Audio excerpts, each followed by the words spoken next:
And so the absence of light is darkness. It's nothing.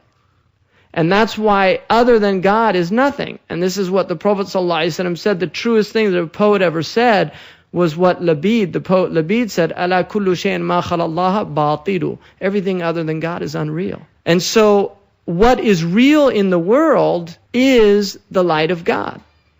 That's the only thing that gives the world any substance at all. And that is why the Prophet Muhammad ﷺ said, "Ad-dunya mal'unatun wa mal'unun ma fiha illa dhikrullah wa ma wala." This world is cursed, and everything in it is cursed except what reminds you of God and the remembrance of God. So the world, if it is not fulfilling its function, which is to remind you of God, then it becomes a curse for you. It's not benefiting you, it's actually harming you to be in it. Because the whole purpose of the world is to remind you of God. So if, when you look out there, you're seeing God, in other words, the light of God in the world, which are these ayat, the signs, then you have responded to the world appropriately. And you will be requited appropriately. هَلْ جَزَاءُ الْإِحْسَانِ إِلَّا الْإِحْسَانِ. But if you don't see God and are not reminded of God in the world, then you become an ingrate. And that's why the verses here about light, are the blind and the seeing man equal? Or are the darknesses and the light equal? And always darknesses, when it's related to light, is in plural and light is singular. It is He who sends down upon His servants signs, clear explications, that He may bring you forth from darkness into light. Why is he who was dead and we gave him life and appointed for him a light to walk amongst people, as one who is in the darkness and comes not forth from them? It is He who performs the prayer over you and His angels, that He may bring you forth from the darkness into light. So angelic luminosity is a light that's in the world, which is the light of angels. And angels, according to the Islamic tradition, are creatures made of light. Now the difference between the demons, which are made of fire, and demons are very interesting, because according to the Islamic cosmology, they're made of fire. If you look at fire, its nature is chaotic. Fire is not like light. Light, if you watch a light beam, even the sun or laser, we can control light in that it follows very exact laws. Whereas fire is chaos theory. And that's why in chaos theory they study smoke and light. Because fire by its nature is chaos. It's unpredictable. You don't know what it's going to do. And it can rebel very easily. You can have a controlled fire, but it can get out of hand. Whereas light, it's not like that. It doesn't do that. So the angels are in a state of total obedience to Allah. And then the other thing about fire is it exists by consuming others. Fire exists by consuming wood. And demons exist by consuming men. I mean, they thrive. This is what they thrive on. And that's why, what is the hadith about the skinny devil and the fat devil? Right? The Prophet, peace be upon him, said there were two devils that met. And one of them was about ready to die. And the other one was really looking good. And the fat one said to the skinny one, "What's the matter with you?" He said, "I've got a terrible assignment. Every time he eats, he says, in the name of God.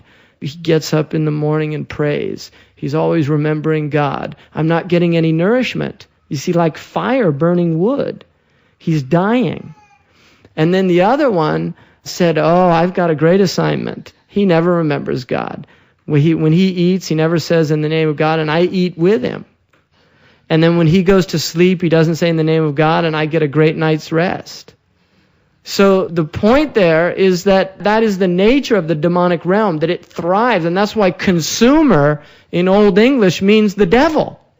That's what it means. You can look it up in an old dictionary. Consumer means the devil, because the devil consumes souls.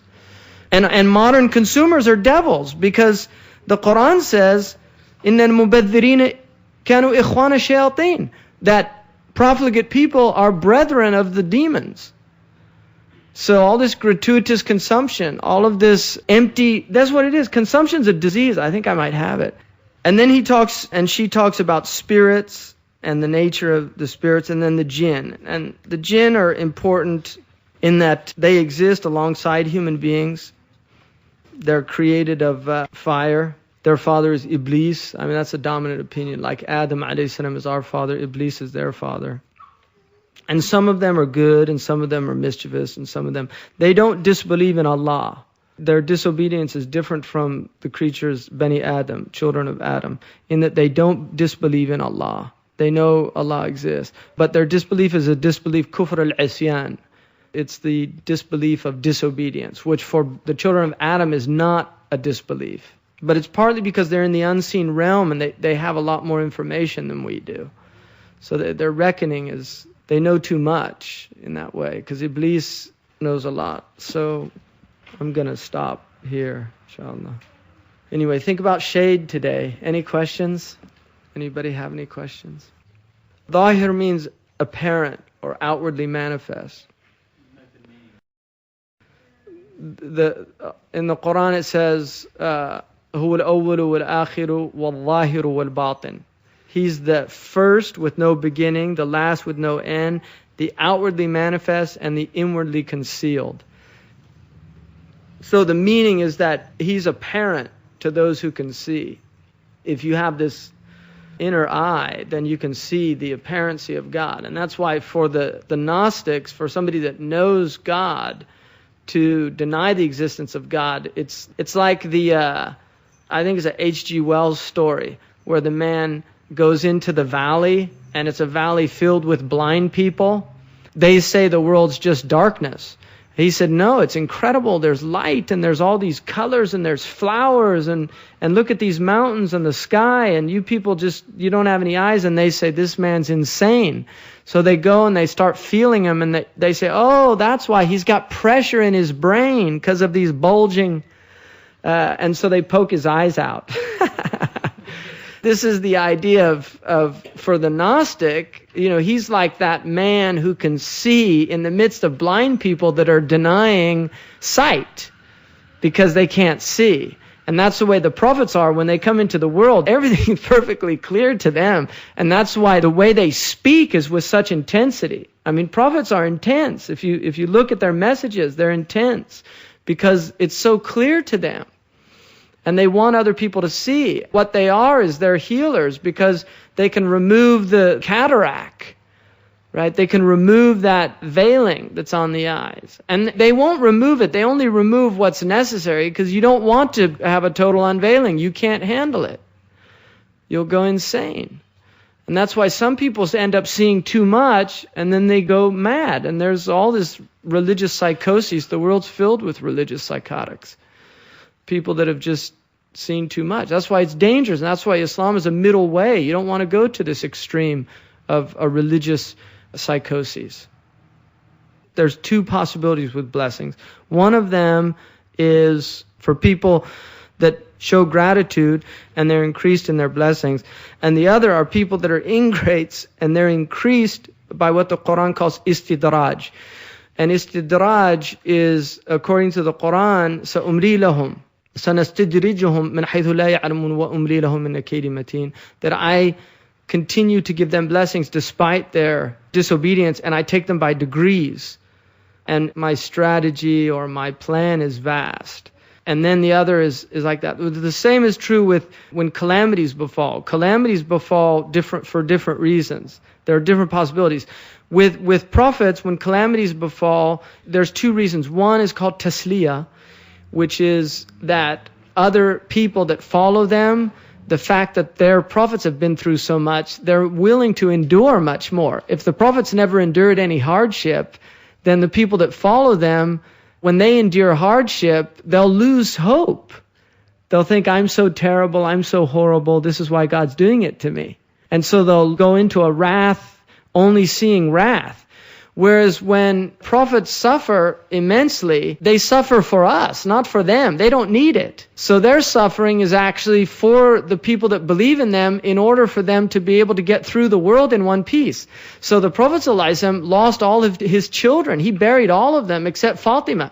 So if you have 5 children and you lose one, and you remember, my God, my Prophet buried 6 of his 7 children, I mean, that certainly makes it easier for you to bear that hardship. And then you also won't fall into the trap of saying, God hates me, that's why he took away my child, because we know that God loved the Prophet Muhammad, and yet he took all 6 of his 7 children in his lifetime. So it makes you bear the hardships of the world. And also it's for what's called takfir of dhunub, that when hardships befall people that believe in God, it's a way of purifying previous wrongs. But you can also remove them by tawbah. That's why it's good to make tawbah. Somebody said when grace meets karma, you don't want to just have all this stuff of the past that you have to deal with. It's better to try to atone for that and give sadaqah, give charity, and do things to remove those wrongs. But it can remove wrongs, and then also rafa' darajat. You get raised in degrees, because one of the things about calamities is you always come out enriched by them. It's always hard to see that at the beginning, but there's never a calamity that happens in your life that when it's over, you have a whole different perspective on the world, that had you not been through that tribulation, you wouldn't have had that perspective on the world. I mean, there's people that walk through life sleepwalking, never appreciating anything they have, and then they lose everything, and the first time in their entire life they feel grateful for what they had. So the fact that they lost it all, if that's what it took to put them into a state of realizing that they were in blessings, it's a blessing.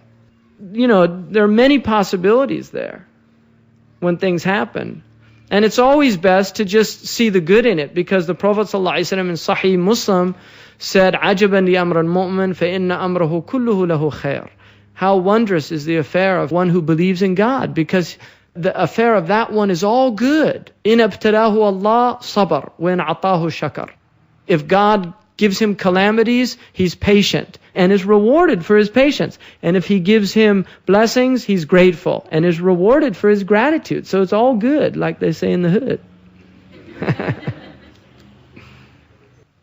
This amazing book, you know, there's a lot in there. It's a good book. I mean, these people have thought a lot about it. They're drawing from a tradition. I mean, a lot of the insights in this book are from our tradition. They're just, what they're doing is they're pulling it out and they're presenting it to us in a very palatable way. Once you get into the old books, this is what they talk about. They were just in another world. You know, and then you get these modern books, you know, Islam made simple. I mean, it's what a tragedy. Because it's deep. You just have to watch out for what they call the bends. You know the bends when you go deep sea diving? You have to come up slow, because you'll get this bends thing. And that's why you have to go with the Islamic tradition. When you go deep sea diving, you have to resurface slowly. You need to go into the decompressor chamber. Salman. Alhamdulillah.